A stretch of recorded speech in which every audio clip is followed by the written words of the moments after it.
This is Gabrielle Acosta with the Investing News Network. I'm here in Toronto at the Bloom Burton Healthcare Investor Conference, and right now I'm speaking with Don McCaffrey, who is the CEO and President of Resverlogix. Thank you for joining me today, Don.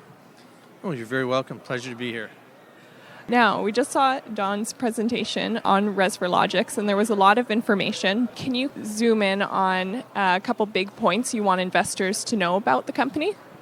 Well, first of all, we're a phase 3 company, and we're fully enrolled in phase 3, so it's a very long process in drug development, but we're nearing the end. It's getting very exciting. And for us, we have a new type of a mechanism of action of how the drug is working, and it's working through epigenetics. We're a world leader in that area, where we're actually changing the original message from the DNA back to pre-illness level and getting a lot of impact from doing such with the proteins that are affected. And now there was news that came out recently of apabetolone just had very good results from its clinical trial and now has completed enrollment for its phase 3 trial, correct?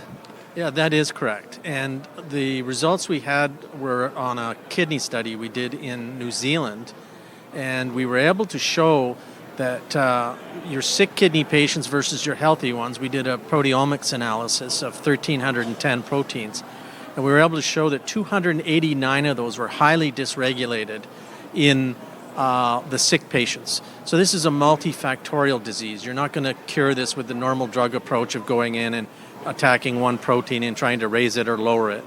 So what we've done is we've been able to go in and show with one dose of apabetolone, we can re-regulate 152 of those 289 misregulated proteins. So that should have a very profound impact on the chronic kidney patient. Now, the clinical trials are taking place all over the globe. Can you expand on why you're taking such a global reach on the clinical trials? Well, it's a very important drug, and it's a global problem. It's the number one killer of men and women around the world. And, a lot of people think, well, we've done the best we can with drugs like Crestor or Lipitor, and, other drugs have been tried, they just didn't work. Our results to date and the trial that we're running are on top of best standard of care. So we're not trying to look at replacing those drugs. We're adding to them. And in previous trial, in our diabetic patient population, we were able to reduce what's called MACE, major adverse cardiac events, and that's death, stroke, MI, and in previous trial it's revascularization.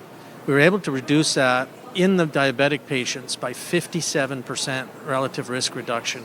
So that's an enormous impact above and beyond the best standard of care today. Now, building on that, what are some big milestones investors can look forward for the BETonMACE trial? We announced yesterday that we have an imminent closing on a debt financing that will allow us to complete the existing trial work and move forward. The additional milestone really is the top-line data at the end of the year. That is an incredible accomplishment. Very rare that a small biotech company can complete a phase 3 cardiovascular trial on their own. Very valuable asset for our company. And what are some other big milestones aside from this clinical trial that investors might want to look out for in 2018 or in 2019?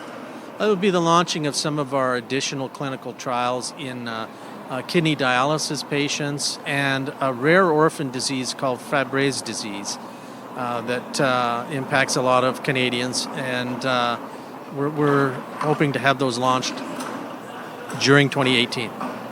Wonderful. And now, following regulatory milestones and approvals, do you anticipate that this drug could go global quickly? Oh, yes, we do. We've actually already set up a couple of licensing structures. We've licensed the rights in China already to Shenzhen Hepalink, which is a very major pharmaceutical company in China.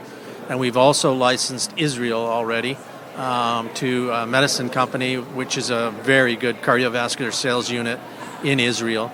And 20 of our clinical sites globally are actually in Israel, so that covers a pretty good chunk of the country. We're using that as a proof of launch country. It should be quite effective. Wonderful. And now, is there anything else that you want investors to know that you think is important about Resverlogix?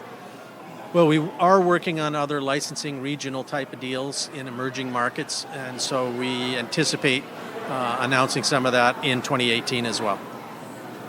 Wonderful. And this is Gabrielle Lacusta with the Investing News Network at the Bloom Burton Healthcare Investor Conference. Thank you for your time today, John. You're very welcome. Thank you.